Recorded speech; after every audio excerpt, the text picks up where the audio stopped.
Hi everyone. Can you hear me? Can you hear me okay? All right. So it's been a couple weeks. It's nice to see everyone. Before we dive into tonight's topics laid out here, industrial agriculture is feeding America.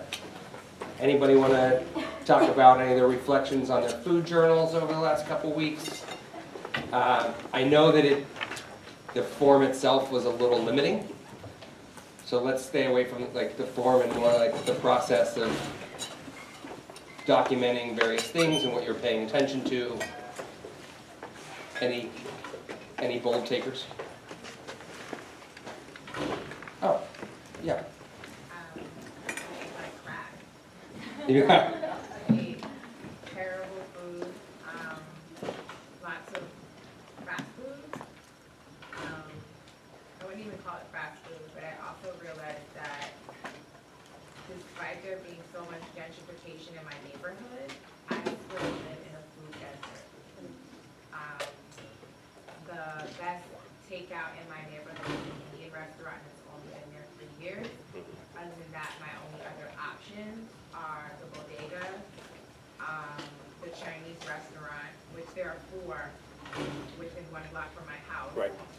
The chicken spot, and a pizza shop. That's it. Right.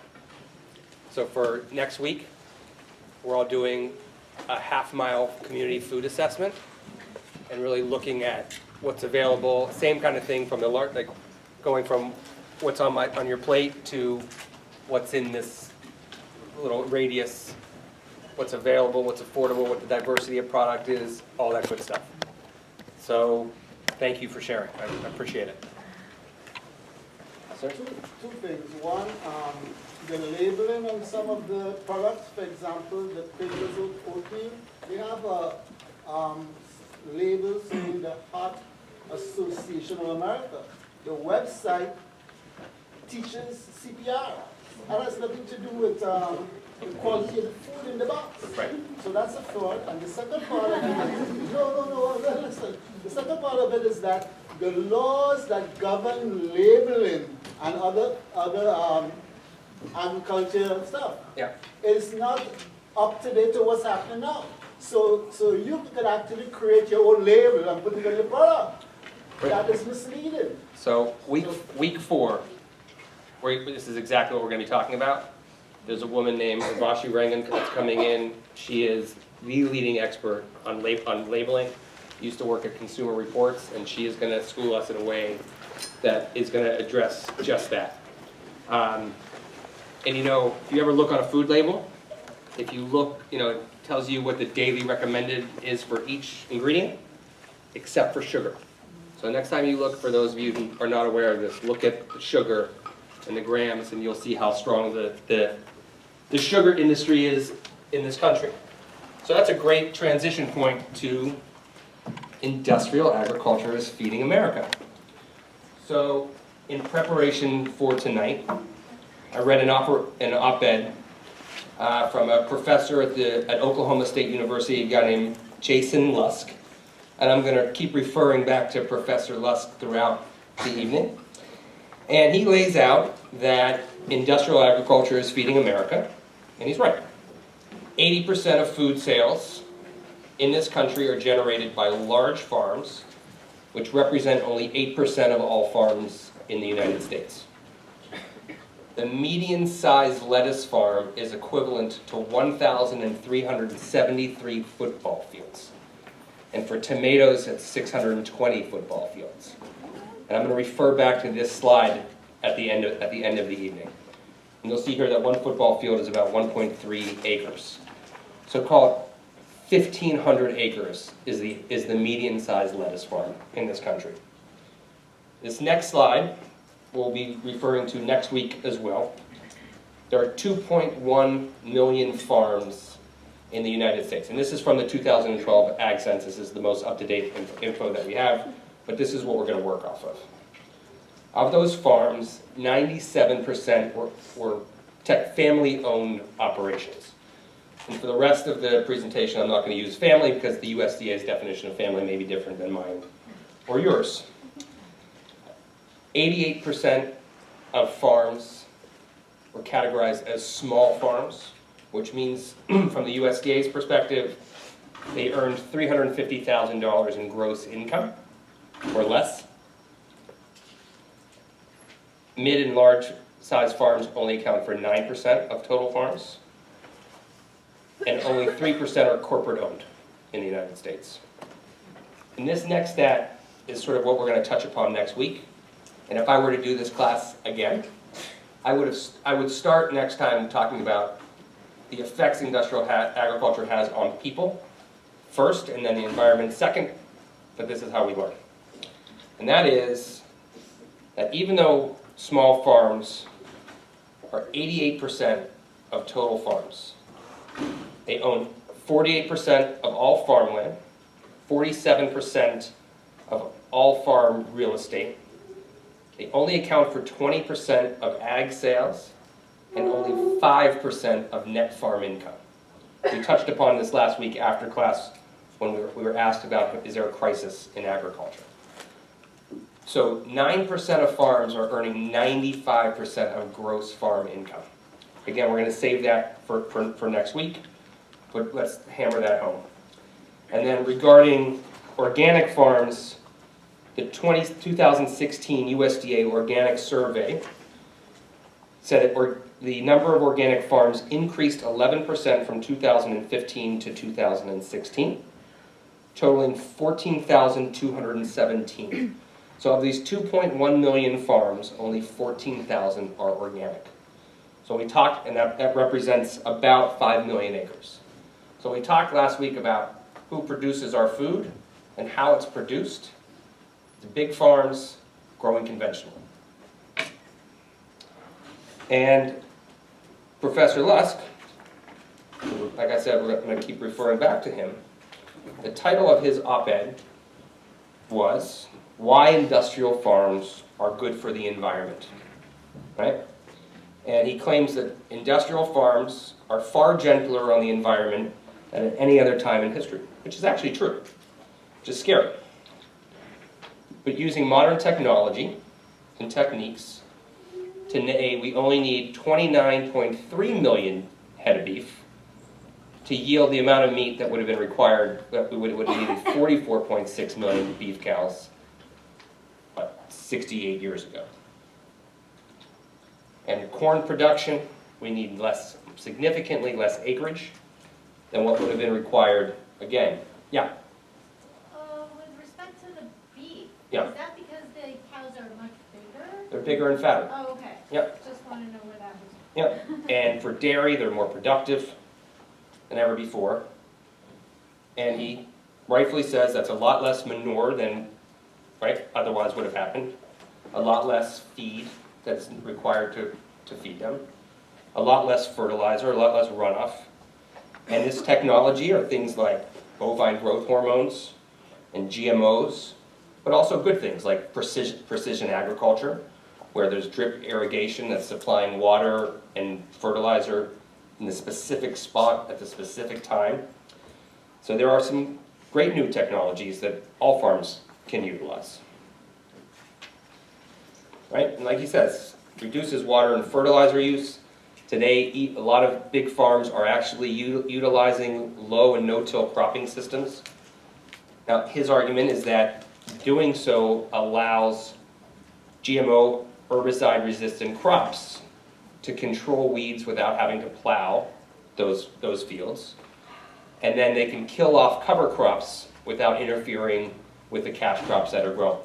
So farmers can grow cover crops, which we'll get to at the end, which is great for soil retention and great for lots of climate-related interests. And then they can spray the field, and the cash crops will remain intact, and those cover crops will die right off. And again, Professor Lutz says that agriculture is using half the labor and 16% less of the land than it did in 1970. He says it's a fantastic thing that from 1940 to 1980, the number of farms fell by half, and the average farm size tripled. And he's speaking just like Agriculture Secretary Butts did. Get bigger, get out, right? And so before I practiced this in my office with Tutu, I had a slide here that literally was a picture of bullshit so that I could call bullshit in public. But she didn't like that very much, and this is a far more appropriate slide that says the exact same thing. That, yeah, we lost those number of farms between 1940 and 1980, and then we had a farm crisis, and farming was born. And again, we're going to talk about the personal impact that Get Big or Get Out had on individuals and on farms next week. But it was part of this, of Professor Lutz's argument, so I felt this was a great opportunity to call that out. Who can tell me what this image is? It's a dead zone. That's right. So, Professor Lutz's agriculture still produces a dead zone. And does anyone want to tell the class what a dead zone is? Oxygen depleted. That's right. So it's technically a hypoxic zone, which is an area in the ocean where there's such low oxygen concentration that animal life suffocates and dies. And nutrient pollution is the primary cause, leading to excess growth of algae, which decomposes and captures all the oxygen. And so we have a dead zone right now in the Gulf of Mexico, the size of New Jersey. And look how many states are impacted here, right? Texas, Louisiana, Mississippi, probably touches parts of fishing industry in Florida, right? In addition, we have algal blooms. This is horrible right now in the state of Florida. And very similar to dead zones, this is when too much nitrogen and phosphorus, which is what's made up of nitrogen and phosphorus? Fertilizer. When too much leaches into our water systems. The CAFOs that are producing those head of cow and pigs require farms to store manure lagoons, all the waste through manure lagoons. Now some farms are starting to build biodigesters and turn the waste into gas, which is a solid development. But I'm going to take this opportunity to show my first video, actually 2 videos. So, there's going to be words that appear on here. I want you to read them as the video is playing.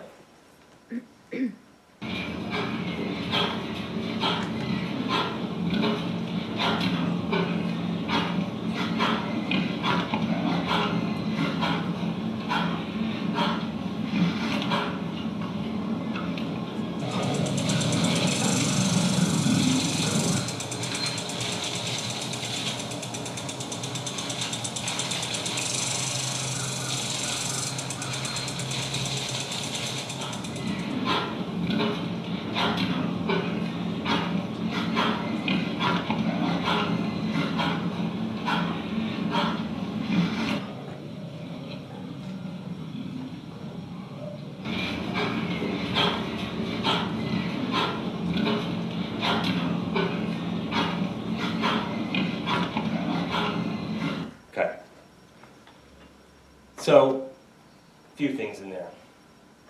The manure lagoons break down the solid waste, turn it into liquid, that is then sprayed on farmers' fields, and that's how it's managed. So in places like North Carolina, neighbors of these farms have started suing. And there have been a number of very high, suing not the farmers, but the companies that these farmers are employed by, right? So that's something very important to take note of. These are large companies that are being sued, not the individual farmers themselves. And we're going to talk next week about how these individual farms are cogs in the wheel, that they are just replaceable suppliers that are from what goes in the ground to what comes out to distribution to packaging is all controlled by that larger company. Now, What you also saw, we're here talking about food policy, how food policy is made. You saw that courts handed down a significant damages. But there are laws that were passed in place that limit what the size of those damages could be. And that there's pending legislation in North Carolina limiting whether or not someone can actually file a nuisance suit. So, here's our next clip. Is it true that they could spray that on organic farms? It's being sprayed on organic farms also? Are you asking, is it like traveling on organic farms, or are organic farms doing this as well? No, they're not doing it, but they're like, in other words, it's a policy where they can spray it anywhere. So if you have an organic farm, they can spray it on your organic farm. They're technically not allowed to spray it on your farm, but if it happens to travel through wind and what have you, then that does happen, and it is up to that farmer to then go through the courts or usually through the courts for some sort of remedy, whether it's a financial remedy or whether it's cease and desist. But you'll see that these farms have powerful. I'd like to welcome you to a historic event. The first traffic jam in the history of Hollisville, North Carolina.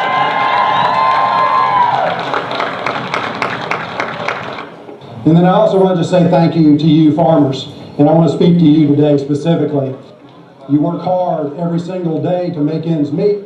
You know the daily struggles of what it's like to grow pigs or turkeys or chickens or to grow your row crops. And we want to make sure that we're supporting you every way we can, because we know that it's lawsuits like these that are going to put our family farms out of business, that end up ruining the economy of North Carolina for tens of thousands of workers. I'm always amazed at the untruths and the blatant lies that have been told about the hog industry in North Carolina.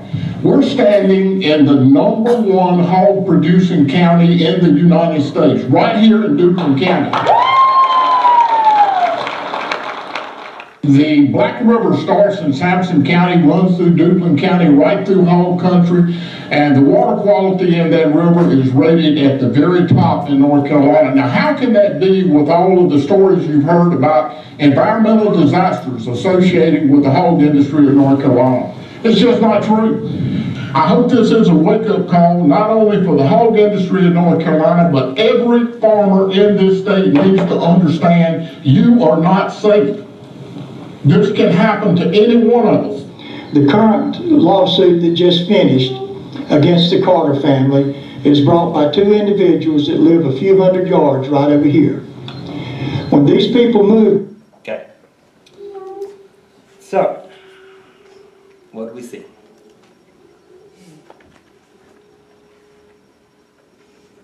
We saw the lieutenant governor, right? We saw the ag commissioner, and we saw their local congressman saying that these lawsuits are going to put small family farms out of business. Again, we're gonna talk about the economics of industrial agriculture next week and really who has put family farms out of business. I do have a quick question, Yeah. because you said earlier, not to backtrack too much, but you said earlier that the USDA's definition of a family-owned farm and yours might be different. Why would Just our definition of family. a family? Yeah. Okay, but what does that mean in terms of like all of this? Well, let's focus on size of farm rather than definition of family.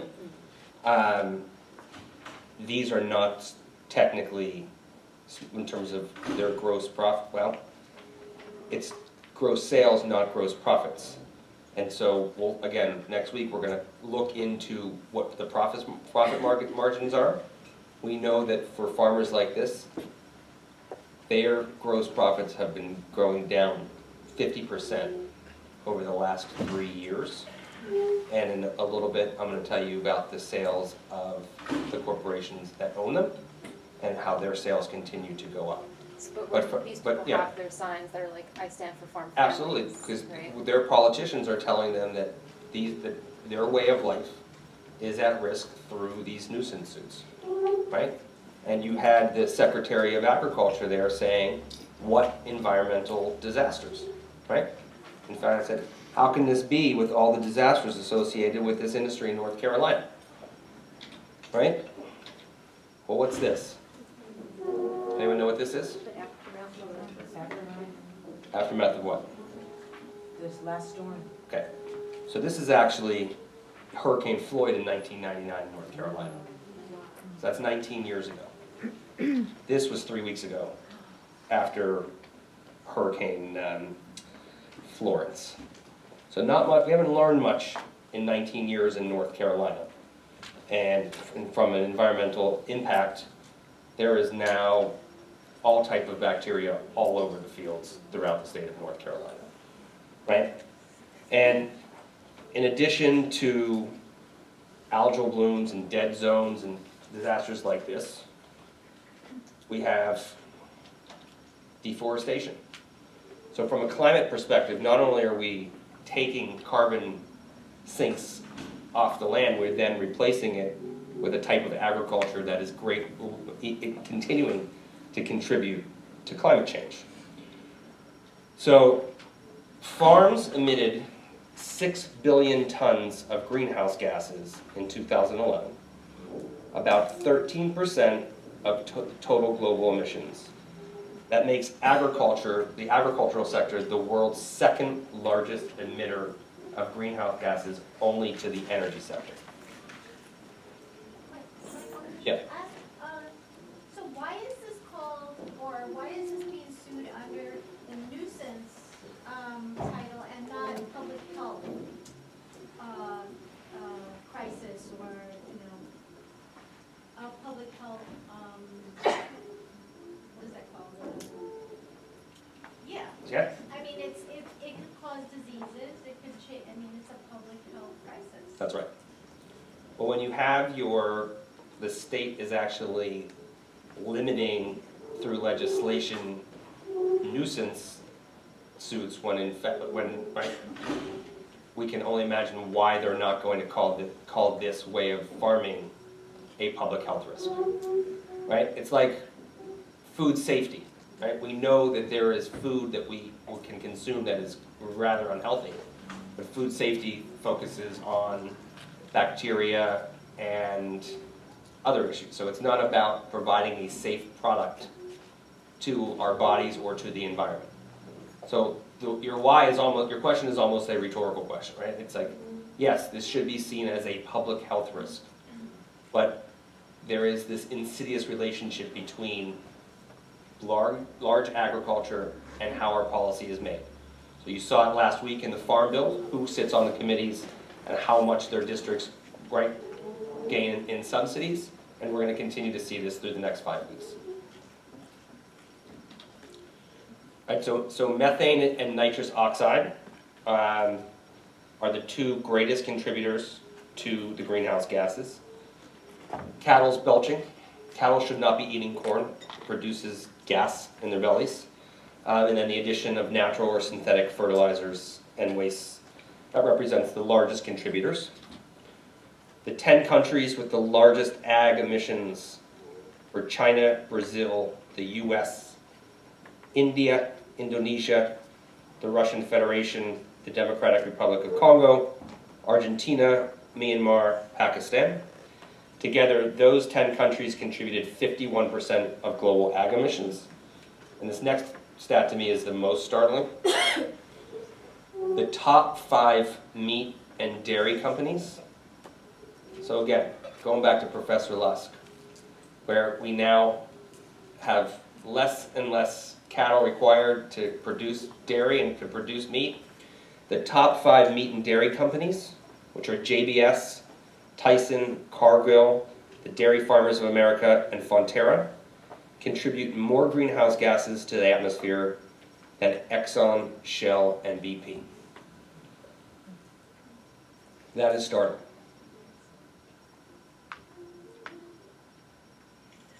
And this gives you a sense of where, nationally, our methane emissions come from. So, we're now going to watch our next. Yeah. You said that when we started feeding the cows corn, was that, like, when was that? And was that in relation to when the Farm Bill started giving the subsidies? So, when did that happen? You know what, I cannot give you a definitive answer on when we started feeding more corn to cattle. I'm going to assume that it was after World War I, and much more so in the 50s and the 60s. We really started focusing on growing a lot more corn. There's definitely a relationship to Farm Bill and what types of crops we subsidize and insure, but I will give you a better answer. Thank All right? Yeah. So I'm from North Carolina. Yep. And I have relatives there Mhm. that are not in the public health field like I am, and I always bring up the topic of methane gas and so on, all of that. And their answer to me is always, well, there's always going to be methane gas because there's cows, and you know the world constantly changes temperature, and it goes up and then it goes down. And I'm not an expert, so I can't tell them all the details or give them all the facts. But how do you try to explain to somebody that just lives a very different life and thinks a very different way, and try to explain this to them? Because I'm not telling them to show them off. Or, Sure. oh, you know, you don't understand. It's more like there's a problem and you're part of the solution, but I can't reach you. So what do you say to somebody like that? That's the $64,000 question, right? I think that most people want to learn, right? And need an opportunity to learn without feeling judged or under attack, and have different learning methods, right? So I tonight used a couple videos. We're going to watch 3 more, and I think it's an incredible way to learn about some of these issues. And I think you just have to keep chipping away, and also present. And what's amazing, so this is amazing. It's funny. It's great that you asked this question, right?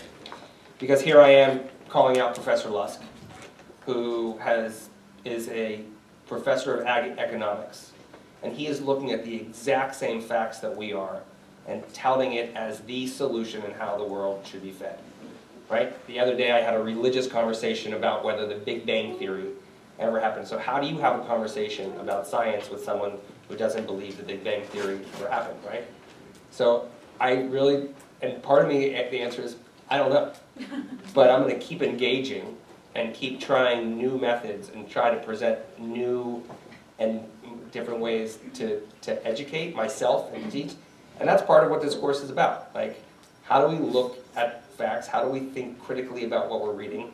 How do we look at or take what we thought we knew to be right and challenge ourselves to learn something new? So I'm going through my own transformation, my own process as I go through this class. And I think that's the same way as that we're gonna teach other people who are either non-believers or doubters. Some people you're not gonna move at all. And some people have more, like those family farmers in North Carolina, that's their livelihood. They're terrified, like that's legit, right? They're terrified that everything that they know and their livelihoods will be gone tomorrow because these nuisance suits, because of these lawyers from other countries, or these folks you're talking about farm to table, all that good stuff. And that is very real. But if we can present to these farmers and to larger agriculture that there are ways that they can do things differently and have impacts, that will happen. And that is starting to happen. And we'll look at, unfortunately, and it's in a later slide, they talk about using cover crops. They're not thinking about using cover crops from a climate change perspective, but they are thinking about using cover crops from an organic matter in soil and soil runoff and reducing reliance on fertilizers.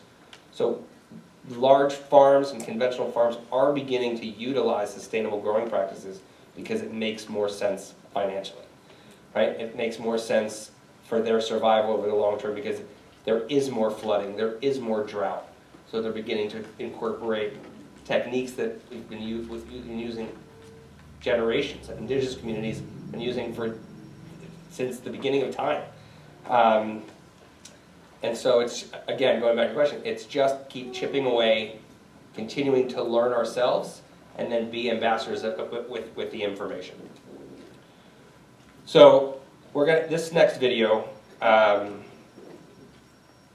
was changed how, we'll get it. I'm just gonna play. All right? And this is from Netflix. There's a new miniseries called Explained, and this is one on water.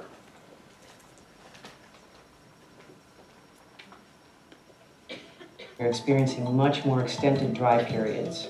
But the problem isn't just that there's more people on Earth using water, it's how we're using water. Humans need to drink almost a gallon of water per day. Brushing your teeth, washing your hands typically uses about a gallon. Well, there goes 3 gallons.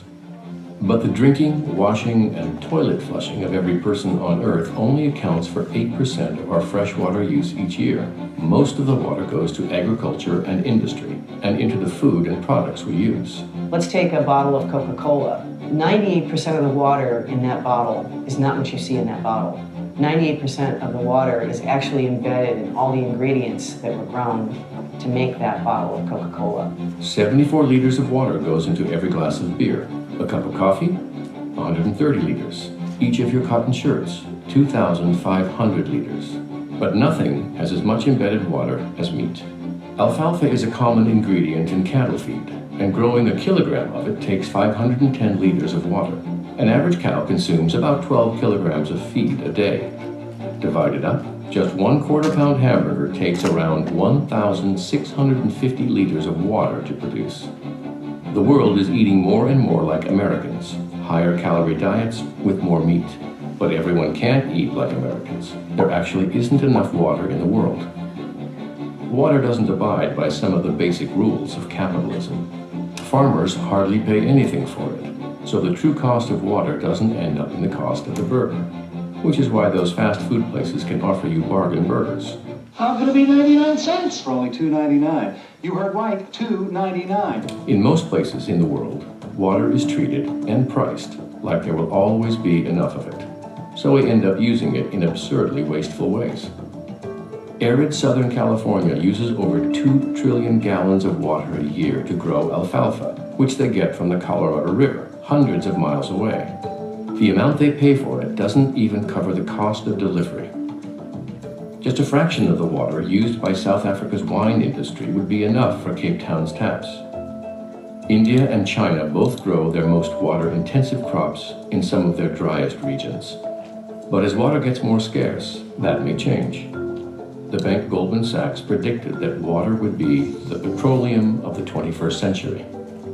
And private interests like hedge funds have started buying up water, prompting fears that they'll take advantage of scarcity to turn a profit. And if that sounds like a villain's plot in a James Bond movie, that's because it was. As of this moment, my organization owns more than 60% of Bolivia's water supply. For this contract states that your new government will use us as utilities provider. But putting a higher price on water might have benefits. The benefit of valuing water as we should and sending a price signal is that we wouldn't be growing alfalfa in the desert. Remember that point. It'll be important later. We wouldn't be growing crops that don't make sense in really arid places because the economics of it wouldn't make sense. And 95% of the irrigated farmland in the world probably wouldn't use the most inefficient irrigation method.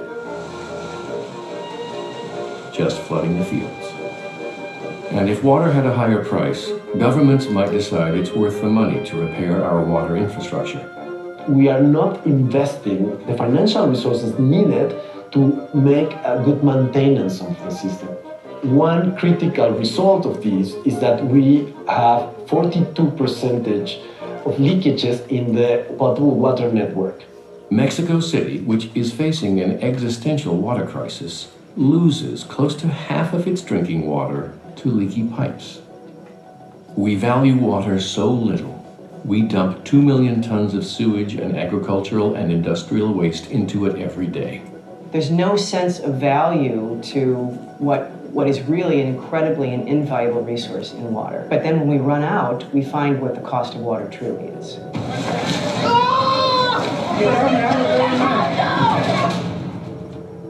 In In 2017, the city of Mexicali finalized a deal with Constellation Brands, the maker of Modelo and Corona beers, to construct a brewery.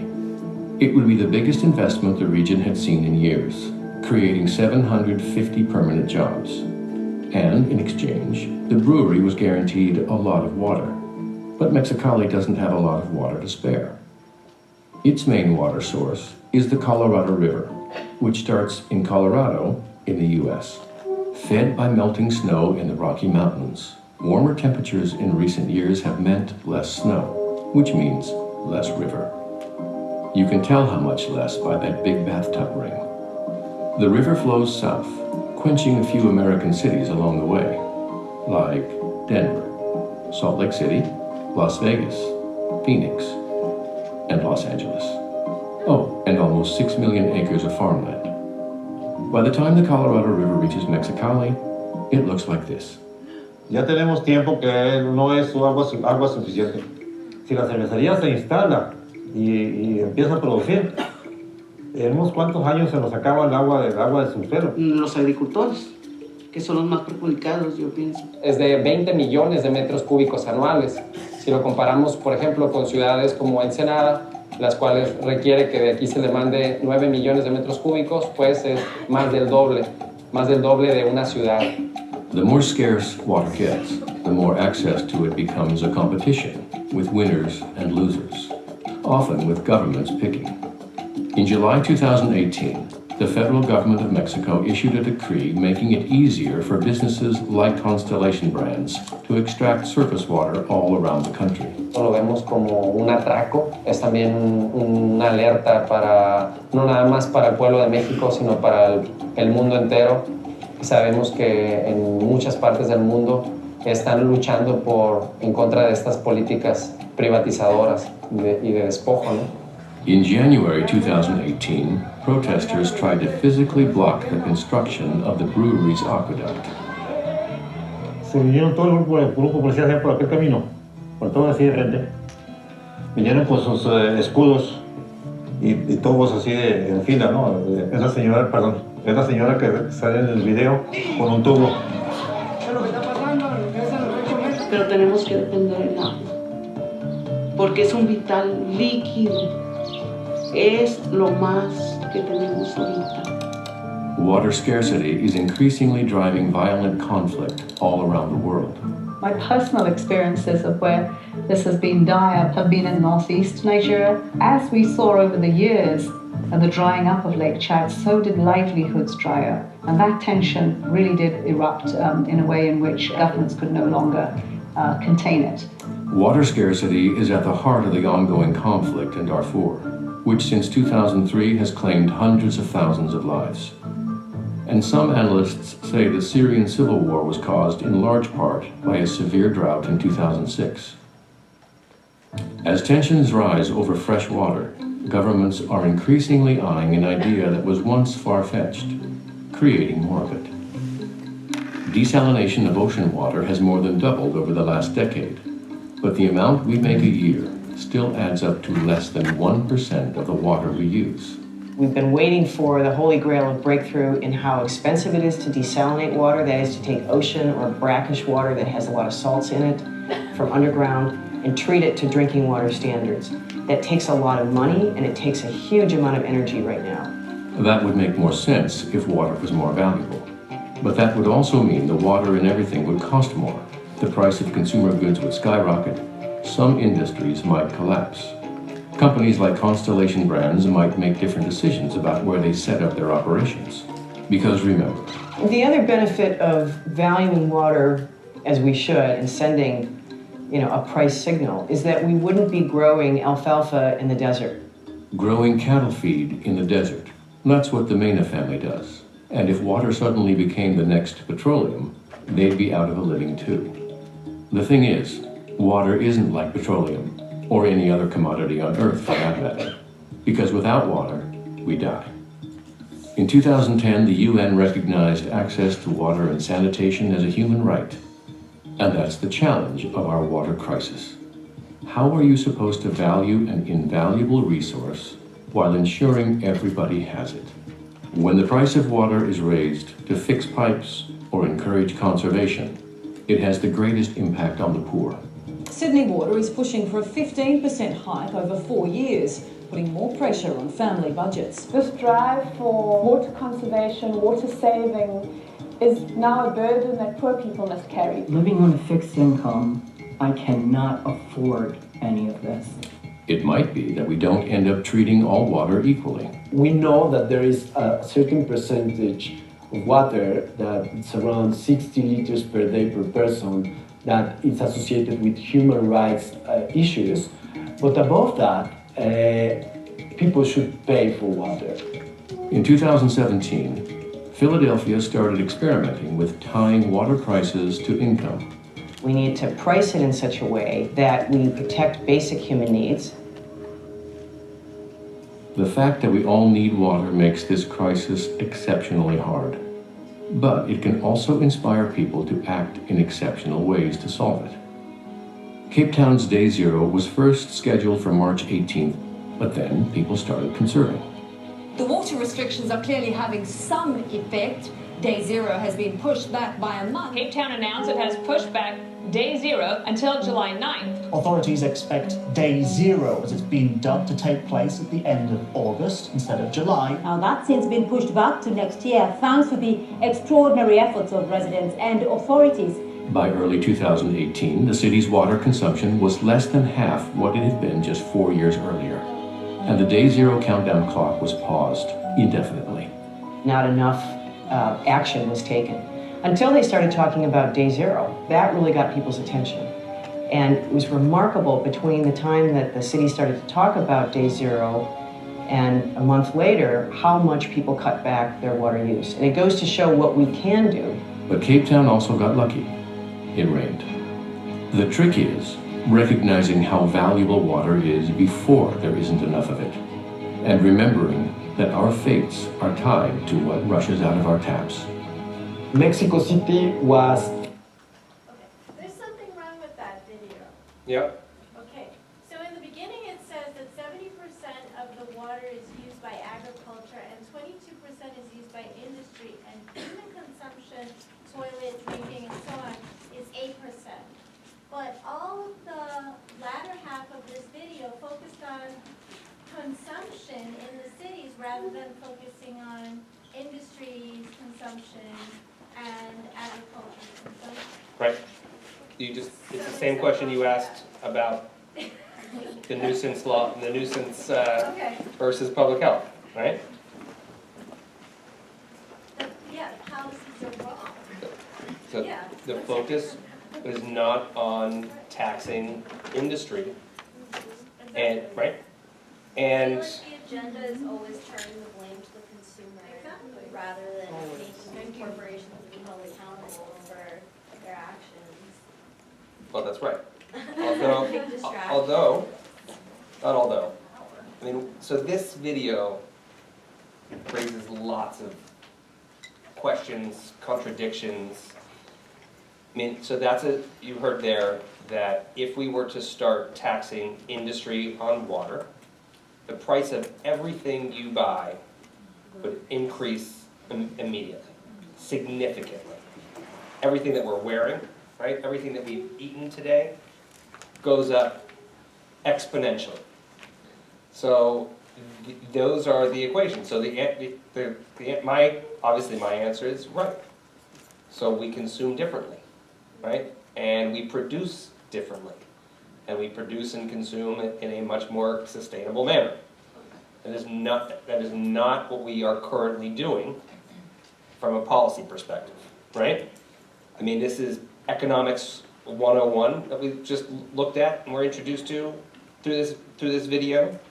Environmental justice, who controls our resources, right? And that's just to name a few. Some of you in this room make policy currently. Some of you may go into making policy. I thought some of the suggestions here were fascinating. You provide a baseline for human consumption that is a basic human right, what you need each day, and then tax on top of that.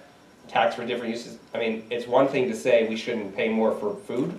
It's another thing to say we should have cheap golf courses, right, which was highlighted there. maybe we shouldn't pay $6 for a 12-pack of Corona. So thinking about how we are requiring different users to pay differently, or their fair share, and not just of water, but of the natural resources that we consume. So watching this video made me think about my own food diary, right? Because I kept noticing that I kept putting almonds down time after time, right? Almond butter, almond milk, straight up almonds. Then I realized, then I did some thinking, and because of this, and it takes 15 gallons of water to produce 16 almonds, right? Which means that the California almond crop uses 1.1 trillion gallons of water a year, right? And from 2011 and 2017 in California, there was a drought. And what's fascinating is we saw from an economic justice perspective, those two farmers were being impacted because, right, Constellation Brands was coming in to make beer, and yet they're growing cattle feed in the desert, which doesn't make sense. But that's their economic opportunity that's available to them because of what infrastructure is in place and what industry is in place.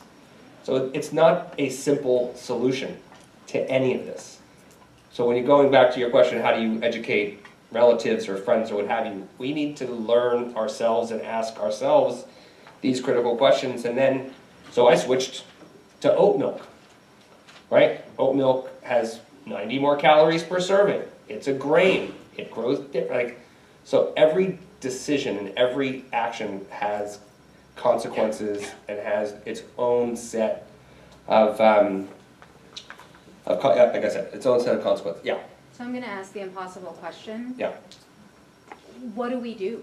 It seems like every single time we hit an issue, you're effectively just pulling up a paper clip that's attached to 10,000 other paper clips. So you look at just how interconnected, sorry to interrupt. No, it's great. Just how This is a perfect question. interconnected we all are, and you look at the situation in Mexicali where you have water that we're using here that's preventing it from even getting across the border. Right. When you look at these farmers who are now growing alfalfa, why are they growing alfalfa? They're growing alfalfa because our trade practices have ripped them of their, traditional diet, their traditional form of farming. That's right. So what do we do? How do you resist? Like, how do you Right. talk about going from almond milk to oat milk, and Yeah. that's great for now until we find out where And oats it, are wrong. of course, and it has its own consequences. And so I'm glad you asked that. There was another hand up. Who had a hand Oh, up? that was mine. Okay. I was just, because the oat milk that is currently available Yeah. is imported from Sweden. And I don't know if that's better. I don't know than either. getting almond milk. Exactly. It seemed like the right thing to do at the time. So. I don't think it's made. If you look at, if we're talking about Oatly, it's a Swedish company, but if you look on it, it says product of Canada.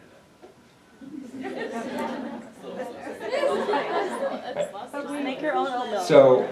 But we read something Yeah. that the carbon footprint of stuff grown where it should be grown and shipped. So it's an endless decision in a super imperfect Correct. world. And so where are there ways that you can change your own behaviors? And how do we influence through policy to promote smarter ways of doing things, right? I'm gonna get into the next, keep us going for a little bit, so save your questions, all right? Because it's not, honestly, it is overwhelming and it's daunting, and we are like a collective we, I'm assuming we're all on the same page. There are huge forces at play here, right? You guys also read for today an article, How Carbon Farming Could Halt Carbon Change, right? And read that soil holds more carbon than all the atmosphere and vegetation combined, and is the second source of carbon to the oceans, right? And that farming can either be carbon extractive through feedlots and excessive plowing and deforestation and using petroleum-based agriculture, or we can use ag practices that actually take carbon out of the air and preserve the carbon that's in our soil, right? You used to have this conversation around boosting soil organic matter as a good ag practice because it's good for yields, right? But now we're talking about water and soil retention and runoff and drought and flood resiliency. And in the article, it basically said, in addition to all these benefits, building soil carbon is crucial to planetary survival. Our guest tonight, who I'm not going to introduce, have come up yet, is Rick Bishop, who's a farmer over there, who's going to talk to us about soil and what and his own growing practices and what he has seen and what it means to nourish us through our soil. Yeah. Can you talk about the difference between dirt and soil? He will. Right? So, and and the other thing that you saw is that human behavior can change. When it's forced to change, it can change. I don't want to rely on rain and like, there's been less snow in the Rockies, so if we have to rely on weather, we're truly screwed. But human behavior can change. I mean, we've seen it throughout time. People used to smoke in the city, in bars and restaurants, everywhere. That's a little thing. In Cape Town, right, they're no longer talking about day zero. And through growing practices, like diversified crop rotation, and Rick will talk about this much better than I will, but all of these practices taken and standing alone contributes to nutrient management, to soil health, and again, it reduces reliance on nitrogen input, because you're actually using things like cover crops to put nitrogen back into the soil. It leads to less soil erosion. It leads to more organic matter in the soil, so that when there's not enough water, it's actually retaining water, and when there's flooding, it actually can better deal with that excess water. And you heard before, and Rick, maybe you'll talk about this, or I'll ask you about this in what you present, that Professor Lusk, going back to my good friend Professor Lusk, he talked about these herbicide-resistant crops. One of the advantages is you can have no-till practices while growing cover crops, and you can spray the cover crops without hurting those cash crops. So that is, looking at a cover crop strictly from soil amendment, right, and soil retention, and not from a climate change perspective, rather than using those cover crops, one, as green manure, or two, as cash crops. And in week 6, I'm going to talk about what we have done at where I work to think about using cover crops as, one, economic drivers for regional agriculture, reintroducing heritage varieties of grains into our region as for human consumption, if it's not fit for human consumption, for the distillers to use, and then as an alternative for GMO grain to feed at least to pigs and to sheep and to chickens, some barleys and some various forms of rye, and then to begin to measure from an economic perspective what it means to enhance your organic matters in your soils, and what it means from an economic perspective for what those yields are, for what it means from an economic perspective to not constantly have to be pumping synthetics to generate new growth and to generate life. And then, of course, utilizing these practices collectively has the greatest impact. But it's not growing from fence row to fence row like Earl Butt said. It's leaving land in prairie into perennials. Again, it's protecting your soil, preserving your soil, while at the same time sucking carbon out of the air. And it's not growing as many beef cattle as you possibly can. It's about proper pasture management and utilizing grazing techniques. And this next one really speaks for itself, right?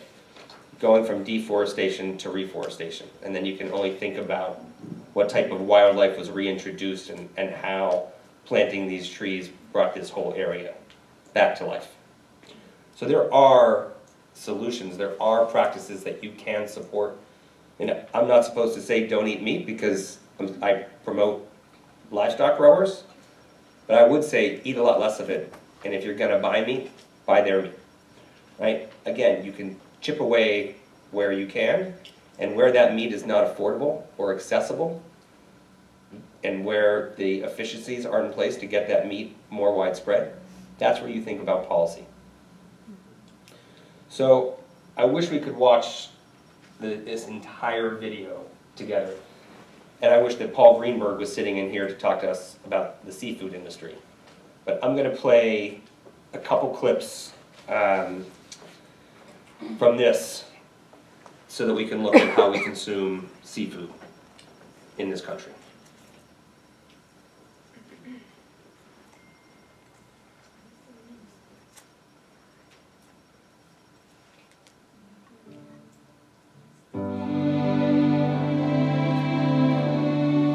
Fisherman is always on the hunt for the fishiest places. And few are fishier than here on the coast of Peru. It was the middle of the night in November, springtime in the southern hemisphere, when I boarded the Maricielo with Captain Juan Castro. Why is the nighttime better for the fish? Se ve mejor la pesca, se ve mejor el pescado y tiene una más visión de cogerlo porque cuando las aguas están claras, en la noche oscuro y cuando ya blanquea el agua porque ya lo más de Oh, so you're like looking for the glitter on the surface of the water. Claro. This is what I'd come to see. One of the world's great explosions of life, the opening of the largest fishery in the world. Peruvian anchoveta. A little fish for sure, but some years Peru's anchovy catch is bigger than all the fish caught in U.S. waters combined. But almost no one eats them.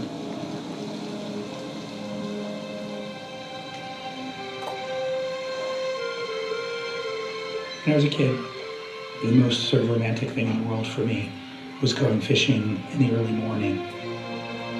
And that moment just as dawn was starting to break, when you felt the excitement of the world coming alive again, that's really the feeling that I had on the boat.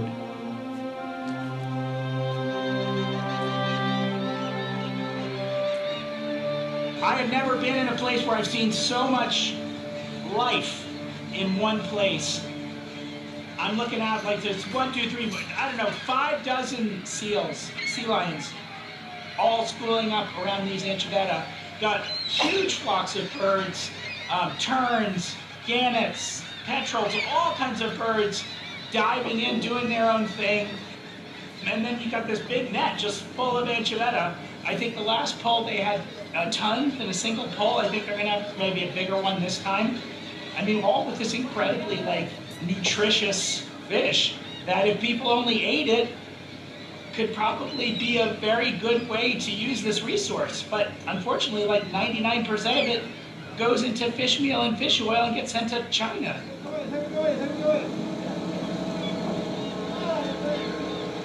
This is called a reduction fishery. Altogether, around the world, as much as 25% or more of all fish caught are poured into processing plants to be ground up, and boiled down, turned into oil, and dried into fish meal. Years ago, they were just used for fertilizer. Then they were fed to pigs and chickens, and even your pet cat. But now, fish like these Peruvian anchovies are turned into feed for what's called aquaculture, fish farming. They're fed to America's favorite fish, Atlantic salmon. I think that must have started in the 80s, and then, the big salmon industry in Europe and in North America. And then they brought the salmon down to Chile, and then the whole thing started going up because people loved salmon, and then they realized fish meal was a really good feed for the salmon, and they started using and taking more and more and more of this supply, and that's when all the industry went into fish meal producing for feed for aquaculture. I think of Patricia Malhouf as the anchovy lady, because at conferences she's always handing out little cans of anchovies. Yeah. All right, so do we just scoop it up and eat it? If you can fit the whole thing. She says we should all be eating more anchovies instead of sending so many off to China or Norway to feed farmed salmon. But the aquaculture industry depends on these little fish. So do you think it's fair to say that there wouldn't even be this global aquaculture industry if it weren't for the Peruvian anchoveta? We supply 30% of it, so a very large component of it probably wouldn't be as big as it is. Right. Because it's the best food for agriculture. But Peruvian anchoveta are also supposed to be great food for us. They're unusually rich in omega-3 fatty acids, and that's what I'm writing my latest book about. So I wanted to see where all those little fish get pulverized, reduced, and eventually poured into a capsule. Dave Matthews, a big Canadian who's built 10 of these fish oil refineries around the world, has seen it become a very big business. For Peru, it's very big, and for the rest of the world, it's even more important, because 25 to 30% of the anchovy oil, which is high in omega-3 content, is really only located in Peru. It's all built on the promise of a magical pill to cure the ailments of middle age, and Big Dave is a big believer. My cholesterol is extremely low, lower than my wife's, and she eats healthier than I do, and my blood pressure is extremely low, which is important. And it does affect your blood pressure? Yeah. Because I have slightly elevated blood pressure. Okay, so you need to be 2 to 3 grams of omega-3 a day. Okay. I did the arithmetic on Dave's prescription. That's as many as 6 giant pills of fish oil I'd have to swallow each and every day. Those are the capsules that up to 20 million Americans take as a supplement. But I'm not a pill popper, and I wanted to get right to the source. So I came to Pisco to see an anchovy canning factory. This is the essence of what I'm looking for. But the omega-3s in this oil are active compounds that spoil fast. So they have to get the anchovies in the can quickly. The supplement industry has the same problem. A poorly processed fish oil capsule can rot, just like a fish. And a rotten, oxidized capsule does nothing for your health. Which is why I'm staying away from the capsules. I'd rather get my omega-3s from oily fish. That means, I was told in Peru, 4 fillets a day for my daily dose. Yes.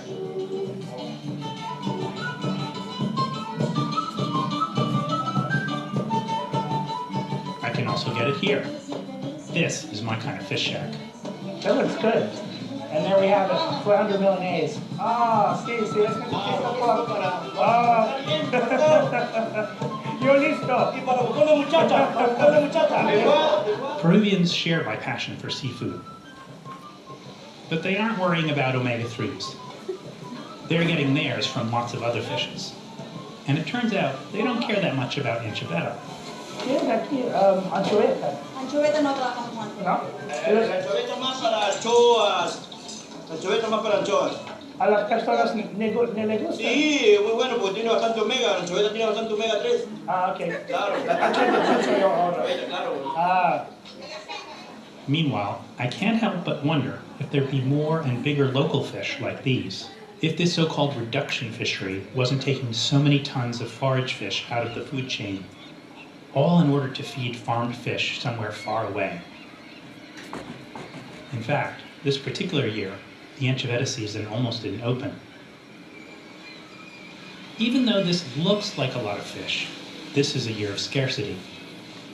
It's an El Nino year. The water is warmer, less productive.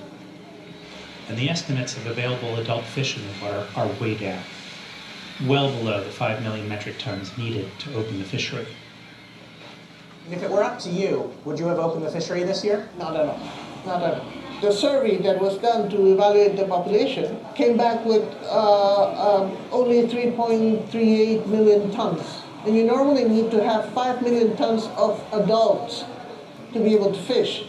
And of those 3.38, only 2 million were spawning adults. The industry said, oh, that's not right. That number must be wrong. So they count it again. To count it again until you find it. Counting it until you get the number that you want. Exactly. And we just got a copy of a report that was sent back, kind of informing the ministry what they were going to do for the last count. And they said, at the request of the industry, we did this. At the request of the industry, we did that. The biggest guy in the industry, however, says they didn't put pressure on the government.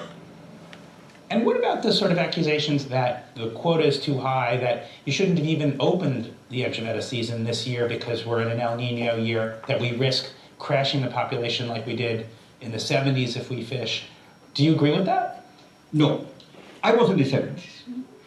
What happened in the 70s was during the military government, and they, for economic reasons, they allow us to catch, and we overcatch. They let you catch whatever you wanted. And were you ever like, hey, stop catching so many fish? I mean, did you ever want to stop in? We didn't know how much fish were in the ocean. This year, they found it 3.3, let's say. 3.3 million metric tons. But we were not able to check the whole spectrum of the habitat. What the minister decided is not the industry. The minister decided to check it again. And you're 100% confident that they have the right? Yes. But within weeks, the government agency that surveys the fishery decided to stop the season early because they were taking too many small juvenile fish. That's why Peru has a reputation as a well-managed fishery. Still, over the years, the biomass has been reduced, and it's nothing like what it was before humans muscled their way into this ecosystem. It's too easy, though, to say that the fishing industry is bad and the conservationists are good. Everyone's doing a job. Everyone has their point of view. The only point of reference I have is the past. And what the past tells me is that once upon a time, the same kind of fishery existed off California, Cannery Row in Monterey.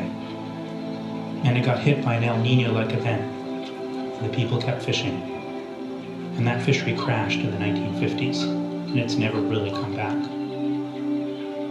All the boats, all the factories disappeared, and a lot of them were bought and shipped here to Peru. All right, so it's not all bad news, right? That once they realized that they really had screwed up, they managed their fisheries properly. And I want to show a few more minutes to what we've done here in the Northeast, because we really do manage.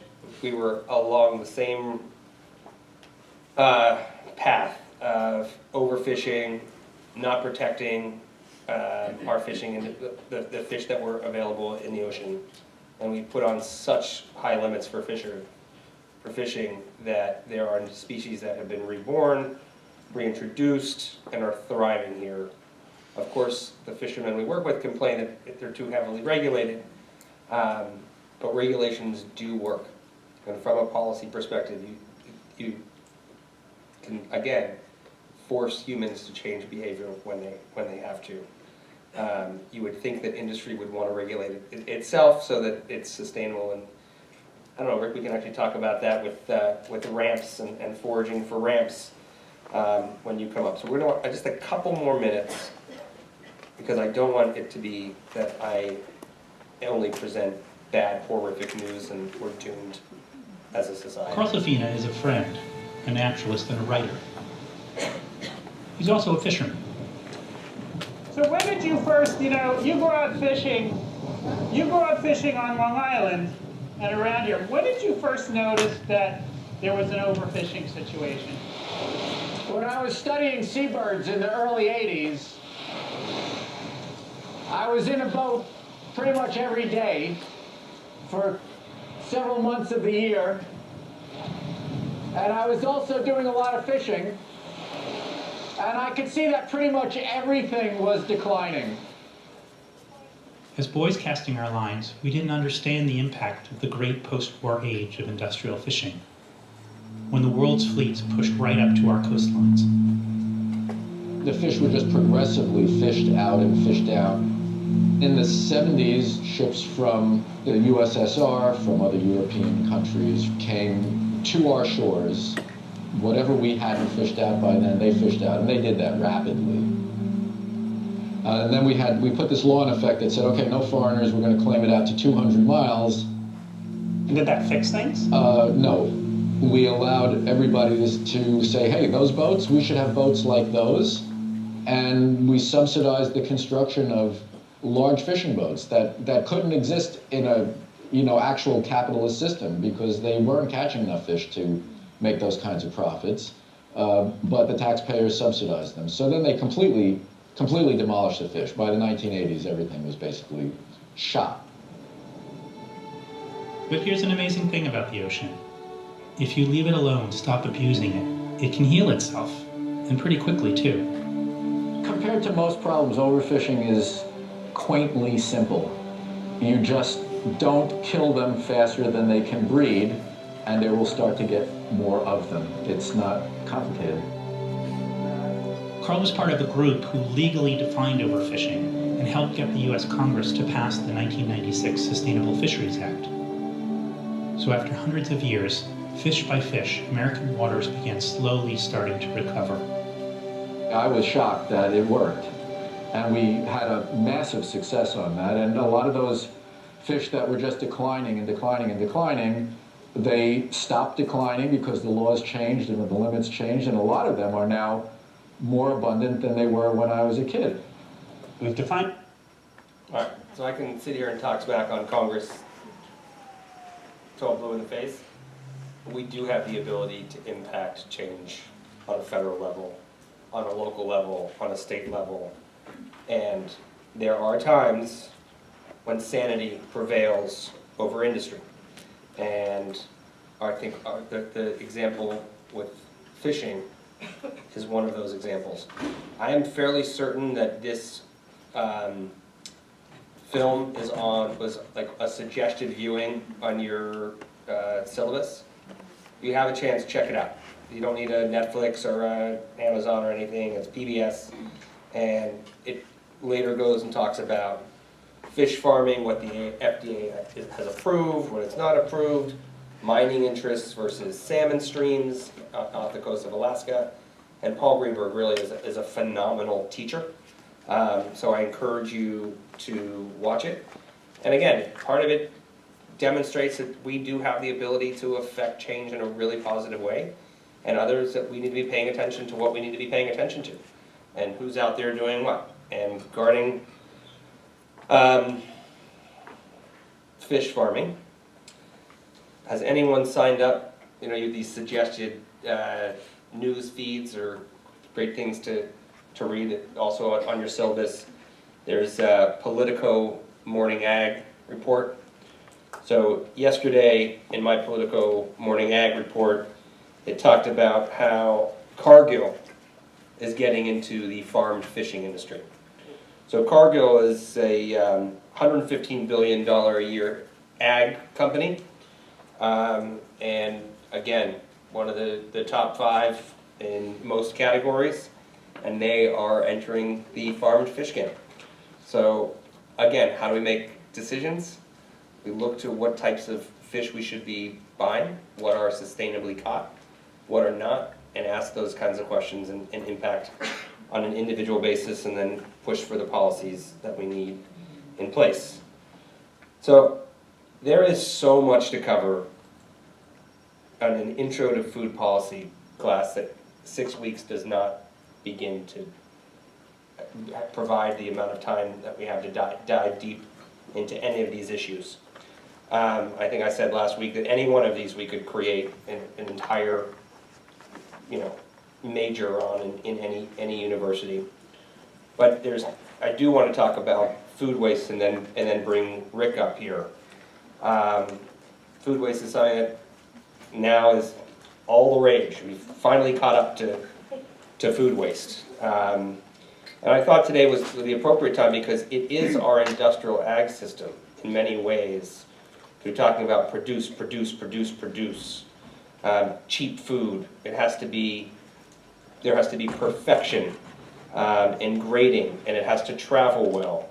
And so our food system now has created a reality where 40% of the food that's produced in the US is never consumed. All right? In my, also, another one, so I'm plugging these, my morning ag clips this morning, which is the New York edition, popped up that in the Northeast, since between the first 6 months of 2018, we dumped 145 million pounds of dairy. That's what was thrown away in the first 6 months of 2018. And does anyone know what's happening with our dairy farmers right now, particularly in this state? There's increased rates of suicide, and they are going out. We used to be the third largest dairy producer in the country. We're now the fourth largest dairy producer in the country. Because it's basic supply and demand. We overproduce milk, and so the price of milk costs less than what it takes to actually produce that milk, and we're dumping it. We're throwing it away. So again, going back to my friend Professor Lusk, who is thrilled that we're able to use less cows to produce more milk using various new technologies, we're dumping that milk and we're losing our farmers in the meantime. And then, hold on one second. I have one last comment, and then I'm going to bring Rick up, and I'll take your question. We looked at what the size of the average tomato farm in my first slide, right? 660 or so football fields worth. Well, a large tomato packing house discards 22,000 pounds of tomatoes every 40 minutes. That's insane, right? And what's the definition of insanity? Doing the same thing over and over again and thinking you're getting a different result. Well, our food system is insane. What's your question?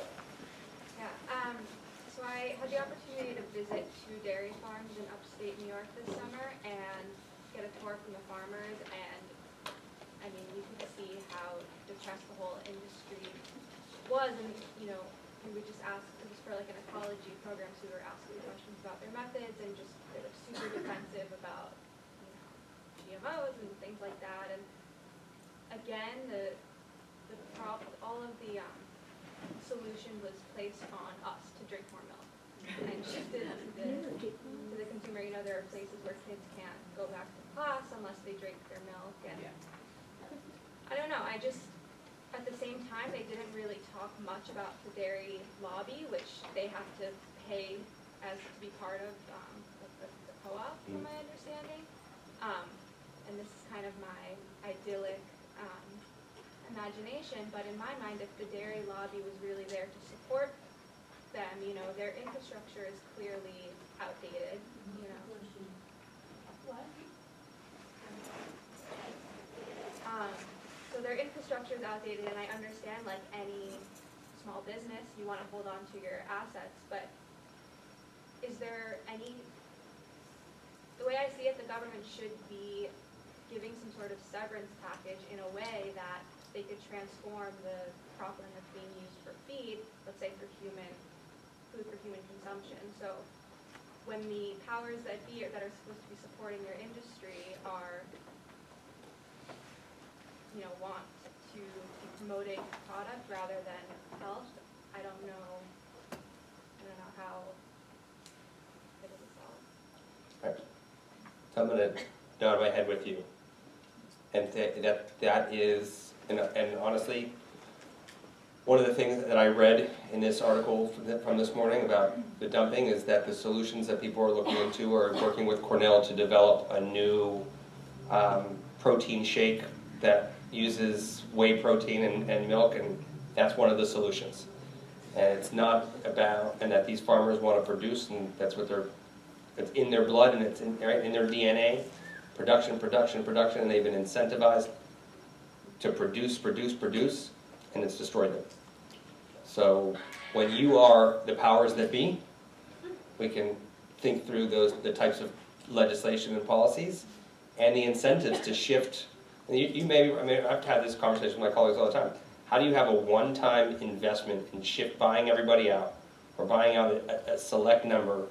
I mean, look at the cab industry here in New York City, with the rise of Uber, and people have invested hundreds of $50,000 in medallions. How do you do a one-time buyout and encourage, like, that's, and we're seeing that in industries all over, and it's not limited to agriculture. And those are the types of things that we need to be thinking from a strategic policy, because it's just getting harder and harder for people in this country to survive. And we see what happens as a consequence. Rick, I'm going to introduce you by showing my last video of the night, and I really loved using videos tonight. But the reason we are going to talk, Rick, will you, everyone, I want to introduce Rick Bishop. Come on up.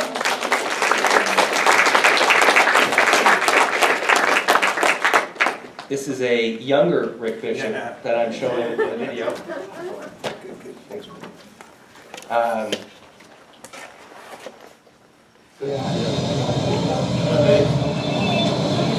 Hi, I'm Rick Bishop from Roscoe, New York, Mountain Sweet Berry Farms. We raise about 35 acres of specialty fruits and vegetables. The TriStar strawberry was released from Beltsville, Maryland, the USDA breeding laboratory there, in 1981. And it made quite a stir up at Cornell, so we actually planted an acre of them in Dryden, just outside of Ithaca, and brought them into the Greenmarket in 1985. 83, I think, was the first commercial growing plot of them. By 85, we had them here in the Greenmarket, and they were very well received. The day neutral gene comes from a berry that was in a box canyon in the Wasatch Mountains in Utah. So it had a mountainous climate, a canyon that was keeping its day length limited, so that it evolved to be day neutral. So it doesn't require the long days that all the strawberries you see in June require. So being day neutral, it begins to fruit early in the year, sometimes late May, and it'll fruit all the way up until October, because the length of the day doesn't change its fruiting habits. So day neutral strawberries crossed this little tiny wild berry from Utah with a couple of New Jersey parents and one California parent, and those crosses, about 20 years of work, led to the TriStar and Tribute. So day neutrals, TriStars, the star of 3 seasons, spring, summer, fall. And Tribute was a tribute to commercial production of, which is a little more of a commercial variety. But the French chefs and the little old ladies love the TriStar because it's got that deep red flesh throughout, and it's a softer, less commercially feasible variety, but incredible flavor. And they traced all 51 of the aromatic compounds from the wild one through to the TriStar. So it kept all the fragrances of the wild berry. First of all, it has to be in a mountainous, cool climate because it needs cool nights in order to trigger fruiting. If it's in a warm climate, it'll go into a vegetative state and produce tons of runners and big bushy plants. So 4 of my colleagues all went to different parts of the country and tried growing the TriStar. And Cutchogue, Long Island was too hot, Philadelphia was too hot. Watertown, New York actually worked pretty well, but the ride down to the city from Watertown was too much for the berries. So the Catskills were the natural selection here, and the breeder actually came up to the farm and saw what we were doing up there and gave me other varieties to trial. But nothing ever equaled the TriStar because of the flavor and the intensity of the aroma of the TriStar. Several people are now growing them up in the Catskills. Berry Treasures and Fancy Fruit Farm have made a success out of them because they're in the same climate we're in. Cool nights, which induces the flowering and it gives you better berry size and sweeter fruit. One of the biggest challenges is small fruit size. You're picking 45 to 52 berries per pint, where a big California is like 12 to 13, 15 berries at the most per pint. So if they were all this size, we would have a lot less cost in picking them. And the other challenge is they're not a very aggressive plant. They don't have what they call foraging capacity. They don't send out their roots real far and gather nutrients. They're like a wild berry. They're not aggressive. So they have to be cared for very. We have drip irrigation, overhead irrigation, and we put them up on raised beds in black plastic, and then we prune off all the runners. So it takes a lot of maintenance to get this berry to come in. But when it's done correctly, it's a treasure. We were the first ones to try an annual planting system because they fruit a tenth of a pint per plant 45 days after you plant them, and then another 6/10 of a pint per plant on the 100th day after you plant them. So you can fruit the same year and come up with a decent crop for the first year. We shied away from holding them over the second year because they came in at the same time everyone else had berries in June with a big spring push. Now TriStar's earned such a name for itself that we keep a field over for a June push and then plant new fields for that August, September push. There's a little lull right now here in late July where we're going to see the drop off, but I've also put in an early planting, so I'll have that covered. Sometimes I can do it on a graph. I can actually get a good level 16-week fruiting season out of TriStar by successive plantings and holding over from the year before. I've been playing on Excel for 22 years now. Or Lotus 1, 2, 3 was the first program. I started running the fruiting times and figuring out how to have a uniform, because you get it on the menu, it's something they want to. All right, so we're gonna go sit and talk to Rick there for a second. But a couple things why I showed this video clip. This is an example, correct me if I'm wrong, of a land-grant university partnering with a breeder and farmers for the benefit of those small farmers to develop a new variety for your economic success, testing which climate would grow best in, and then making that available to the growing community, right? Yes. And in week 4, we're also going to talk about today's land-grant universities, how seeds are developed and seed technology, and the relationship between the government and land-grant universities and industry and land-grant universities. But for now, we're done hearing my voice, except for asking Rick questions. And we'll want to sit. Right. And feel free to ask your own questions. And whoever had the soil questions, here you go. And you heard in that example, Rick figuring out a way to time successive plantings to be successful, rather than putting everything in the ground at one time. So, I want to thank Rick. Thank Rick for being here, because you left your farm this morning at 3 o'clock in the morning? 4 in the morning, stood at Union Square all day, and now is coming to share his knowledge with us. So, thank you. Thank you, Rick. And I've heard you often, whenever I bring a tour around to your stand, discuss the importance of soil health and nutrients and nourishment. And so why is that so important to you, and why is that your approach to agriculture? My favorite subject right away. Basically, if you nourish a plant with everything that it needs, it will be healthy, it will resist disease and sometimes insect invasion, and you get more nourishment out of that crop because you've taken care of it and given it everything that it needs. And that starts with good soil health.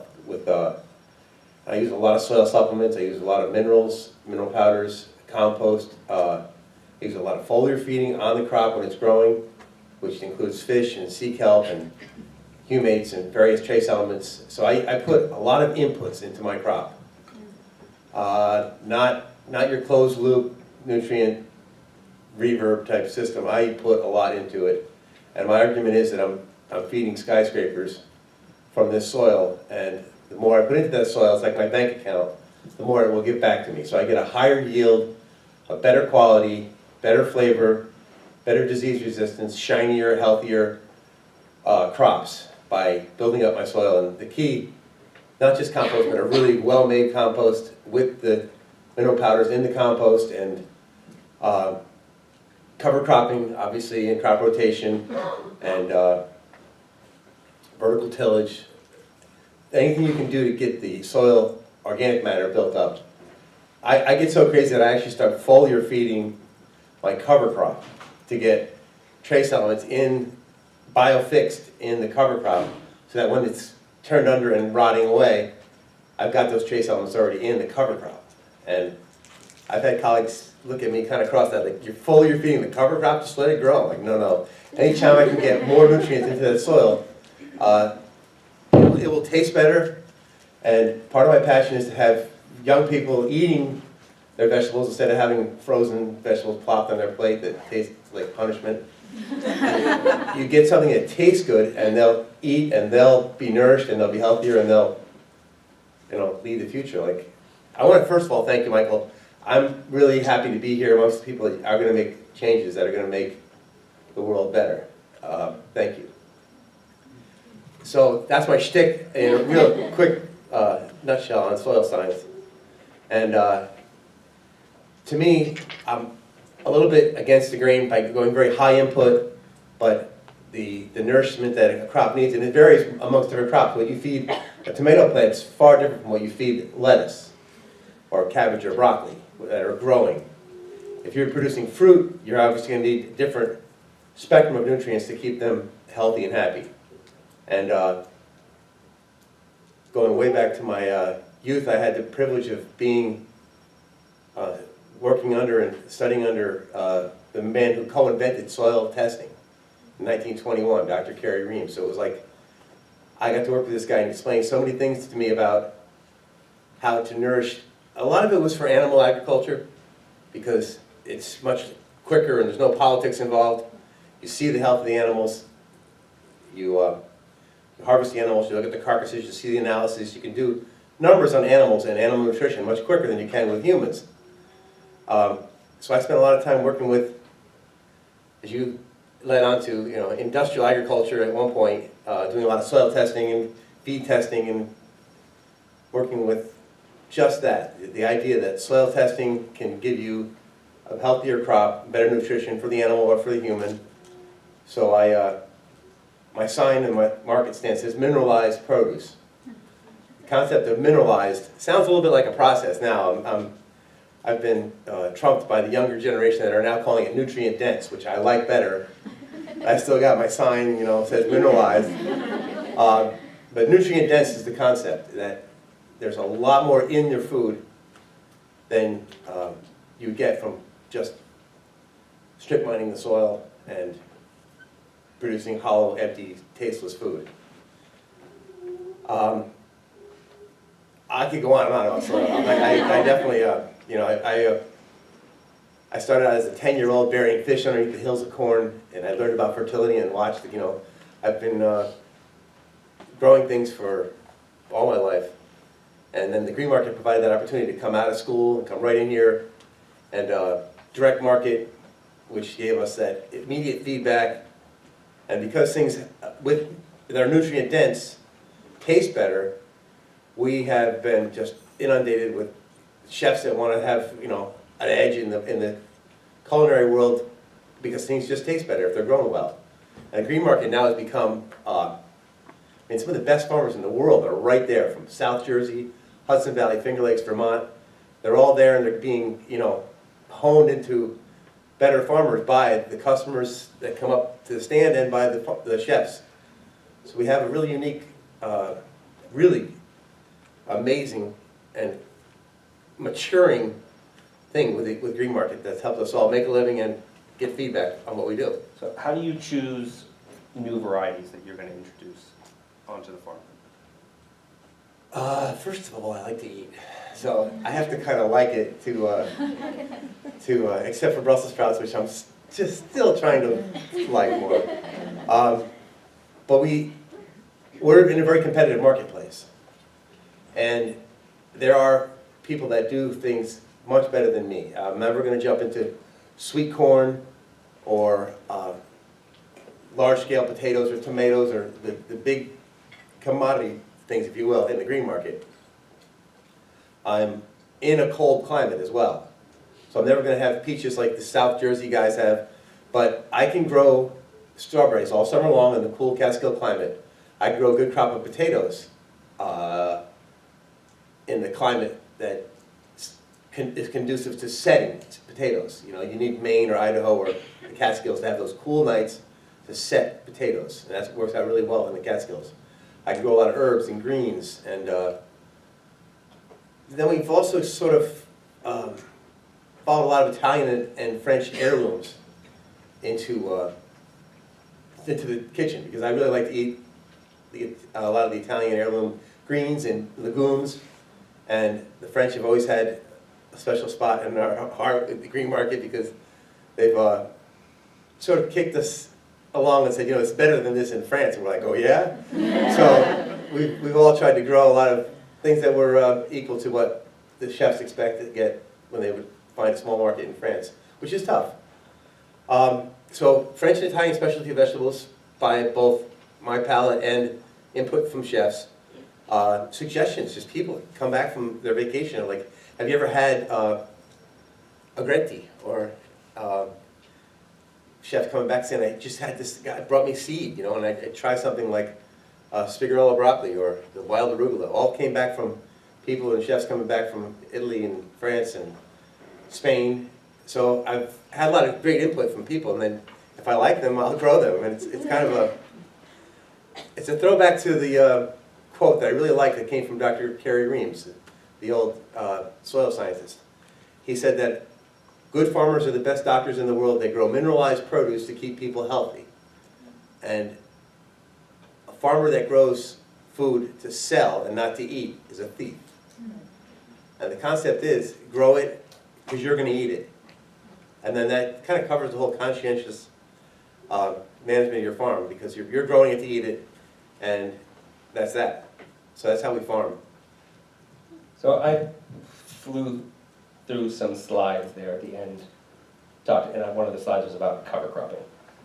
You explain what cover cropping is and what you do, and how one thing will suck nitrogen out of the excess nitrogen out, while other things are putting nitrogen, healthy nitrogen back in, and how you need one type of cover crop to do one thing and another cover crop to do another thing?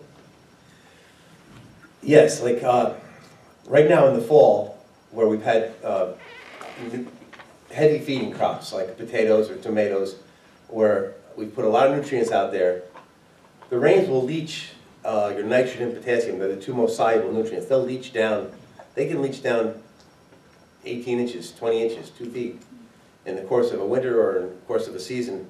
They'll go down into the lower levels of the soil where your roots really aren't going to be able to grab them. But if you put rye out there, rye has an incredible deep root system which will go down and grab those nutrients, pull them back up, and then you can turn them back under and capture those nutrients. Then if you put clover out there, clover will biofix nitrogen, and that will give you essentially free fertilizer by taking atmospheric nitrogen and incorporating it into their roots and giving us a nice boost of nitrogen. Your ideal farm, which is not mine, can rotate every 3 years into your desired crop. So you put in a grain, you put in a legume, and you come back to your desired crop. You've dodged all these pests that would like to build up, but you threw a grain at them or you threw a legume at them, they can't multiply. So an ideal farm would be where I would put a grain in, and I'm interested to see that you're actually looking at grains, finding a niche in the system, because I'm starting that this year for the first time. I'm not sure if I'm on track or I'm just going to plow it under like a salad for the soil. But I'm in a small river valley, so I can only do so much cover cropping and rotation. So I put rye on everything in the fall, give it a quick cover crop over the winter, and then cover that cover crop with compost and mineral powders, and then plow it in, disc it in, till it in, whatever we're doing, and start right back farming again. I don't have the luxury of having a nice 3-year rotation, which helps, but I go really strong with the cover crop and fertilize, like I say, and I almost pack into one fall, spring, what you would get in a 2-year rotation, almost. Then I have to make up for it by putting in lots of inputs. So I bring in compost. So I'm a high input farm. I'll get compost from Lancaster County or Vermont or Hudson Valley, wherever I can get, or I make my own. I've got a duck farm nearby me and a chicken farm. So I work, it's kind of like a meal for the soil. So I give it a lot of compost to make up for the heavy usage of the land. If we treated our soil better, would we need less pesticides? Like, I'm so torn, because I buy all organic, because I don't want the pesticides, but in some ways, I don't know if that's hurt the movement, if we just grew our food differently, we wouldn't even have to have so much organic. So are like things like you're doing with the soil, can you use less pesticides because you have less bugs, or does it impact that? For the most part, it's just like the human body. If we eat well, we're not going to have to go to the doctor very often. And I farm with that same mindset. I don't want to be walking around with crutches all year. I should be healthy and then resist, have a good immune system and have a good, healthy, shiny leaf, you know. I do spray. I have a very confused identity. I'll go to the organic conferences, then I go to the conventional conferences. I have like the training I got from Dr. Reams on nutritionally fortifying the plant. That was going to be my logo at one point. It was like a fort, the turrets on top. Because if you fortify that crop, it won't need to be sprayed. If it does get eaten, I will spray. And I try to be careful. It's a crazy battle. I started out as a little organic farmer all the way through the Rodale, birth of Rodale and Pfeiffer and Steiner and all those guys. I was like, but as I got bigger and with bigger fields, I ended up doing some spraying. It's a fine line between losing the crop that you've mineralized and providing safe food for our customers, who I face every day. I just want to say one thing. Organic does not mean no spray. It means you're using what is considered naturally occurring. So things like copper are allowable in a certified organic operation. And there is argument that you would have to spray more of the organic. I'm not one necessarily. I also would rather choose organic or no spray, although I obviously support farmers like Rick. I know how he's applying it. I get to talk to him and ask him how he's applying it. When was the last time you sprayed? How much time has there been between the harvest and being brought to market from your spray? And that's where the opportunity that you have from shopping at a farmer's market. But there are arguments around how much you have to apply of the organics versus some of the synthetics. And from an strictly environmental perspective, can the one offset the other? And I am not knowledgeable enough to really dive into that, but those are one of the, again, as you approach an issue, it's not so black and white, organic, non-organic, conventional. Yeah. I'm curious about whether you sell any of your cover crops. It's a little ambiguous. Some of them that you mentioned, rye, like it's obviously food. Alfalfa is something that we don't normally eat ourselves. And maybe you could speak to what the market's like for that. You mentioned legumes as a product that you do sell, but there's some confusion in Hold North from 2 weeks ago about whether these are specialty crops or whether they're commodities by default, like a grain or something like that. I've had both buckwheat and spelt upstairs in the barn dried. It never really, I couldn't focus on that. What I really want to do is just get it turned under back in the land and plant my strawberries or beans or tomatoes or whatever what I'm growing. I've given it a real half-hearted effort to grow something from the cover crop. It's very possible, and I think with the encouragement you're getting for the grains in the regional grains program and farmers with more land, I see it. I'm dreaming of it, but I haven't gotten there. So there are two. Markup, or like it's literally not worth your time. The small amount of money that's available for a market for like buckwheat or something like that. The efficiencies are not there for. I was aiming at making like a spelt snack. Okay, I had one time. I really want to make it really. I think it's delicious. Here I go again. I want to eat that. And buckwheat. But buckwheat's not that popular, so I like buckwheat groats, but not many other people do. I just never really became a grain farmer proper.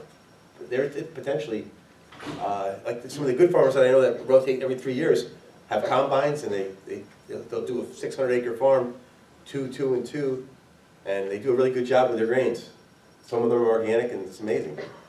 This used to be the breadbasket, and then everything moved to larger farms and consolidated farms in the Midwest.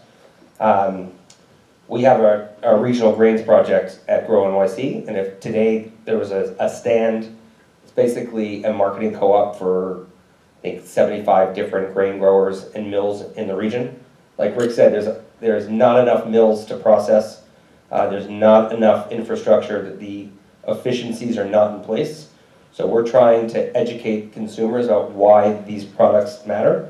At the same time, train farmers how to grow these again, and then build out the markets for them.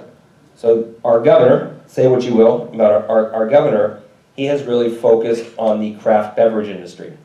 And what the craft beverage industry allows for is for a farmer to try going into certain varieties like rye, and if there's too much rain and the bacteria count is too high for human grade, well then maybe it can be distilled or given as feed. So it is up to organizations like mine to again educate consumers and try to come up with what those marketplaces are, so that we can re-encourage farmers to put those products back into rotation. And then policies like the state can incentivize and provide opportunities for the farmers to have those opportunities. Yeah, you've been your hand up for a while. I would be interested in knowing, do you and the farmers in your region have gleaning programs? And for the strawberries and other produce that you grow that are not picture perfect, ready for the market, do you have a secondary market where people are making jams or pickling them or doing something like that? As Michael pointed out earlier, there's an awakening as to the waste that's in agriculture.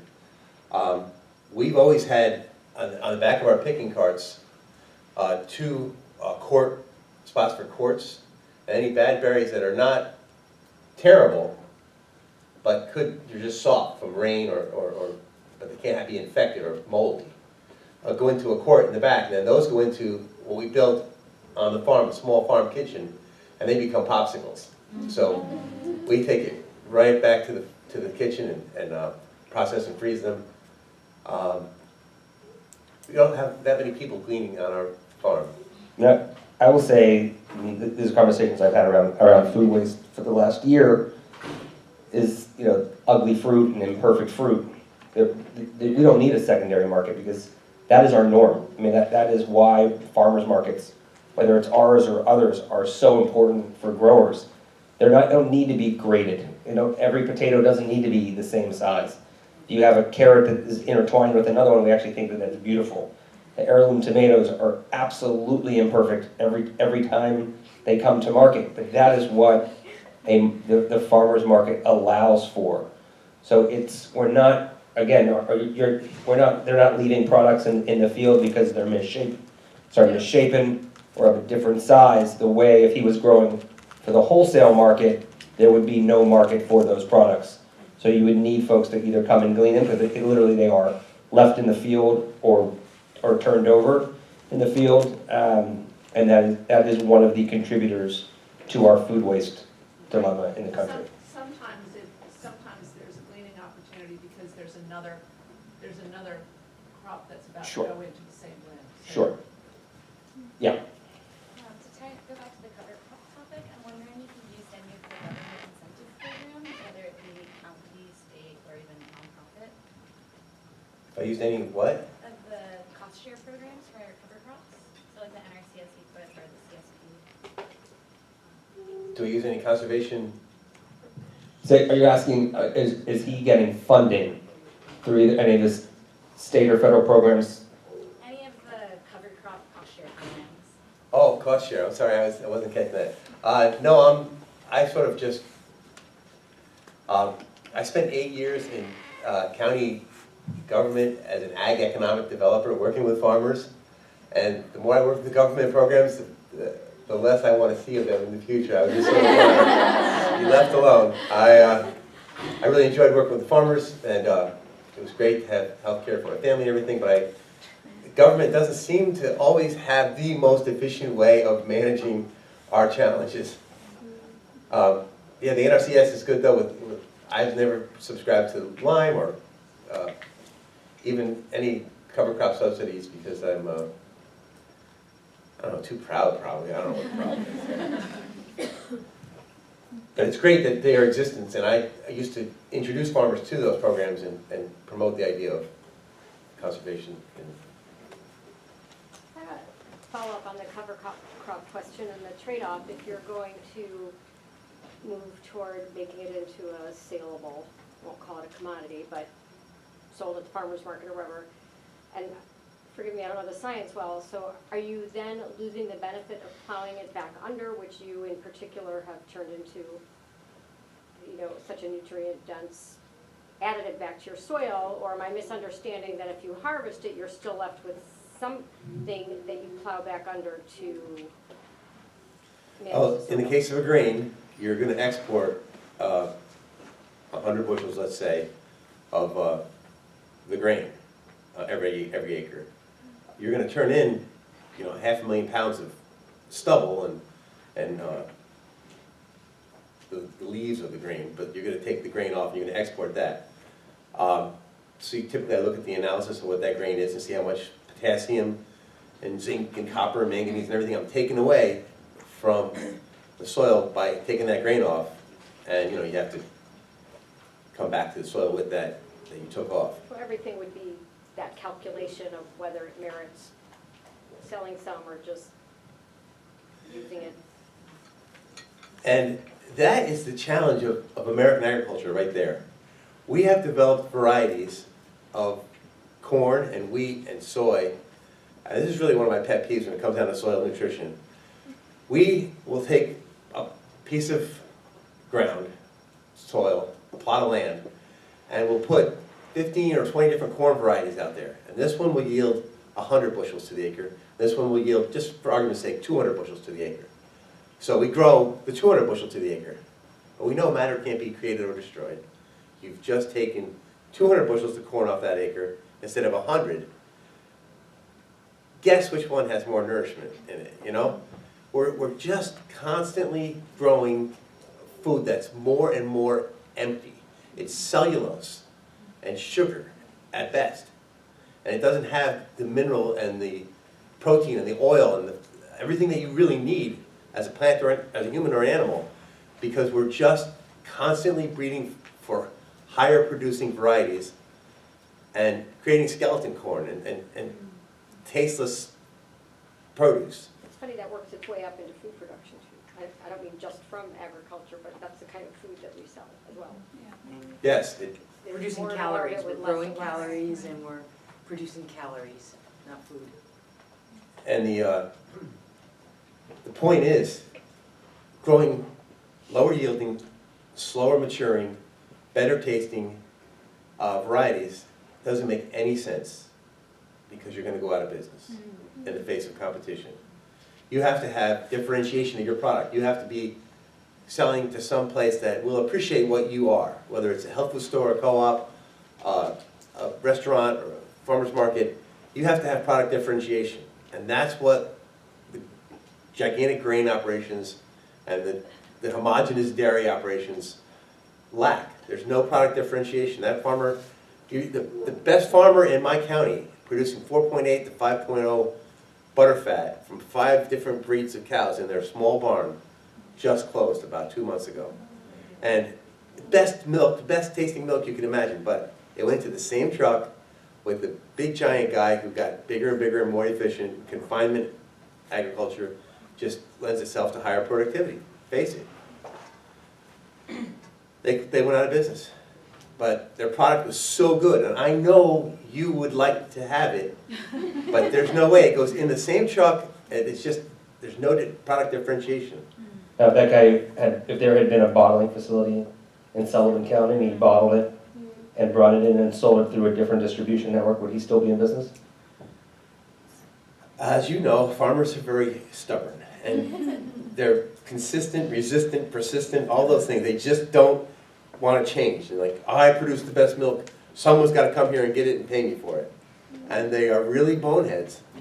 And it's impossible sometimes to break down that mentality. And they're like, you know, looking to the government to fix it, and meanwhile the marketplace should and could. And I'm looking to you guys because this is going to affect your future. If you can seek out what you collectively decide is the right food, it would really change American agriculture. And it's changing very quickly, and I'm really excited about the way that it is changing, and that we're having these conversations. All right, we have to wrap up. I'm sorry, I was told 7:30 sharp. If people want to stay, you're welcome to, but I do want to respect this class does end at 7:30. Just to say, piggyback one last thing, you're right. We have to, it's up to the individual consumer to demand, to pay for and demand the food system that they want to be. If they want environmental practices, labor practices, supporting individual growers, it starts individually with each one of us. And that's why we have to continue to learn and understand how each food decision impacts larger policy, whether it's what I'm going to eat, whether I'm going to eat an almond butter sandwich for breakfast, or where I'm going to go and spend my dollars when I go out to eat. But thanks, everyone. Thank you, we have class again next week. Kiana Mickey, who's the ED from Just Food, will be our guest. I'm looking forward to seeing everyone. Thanks.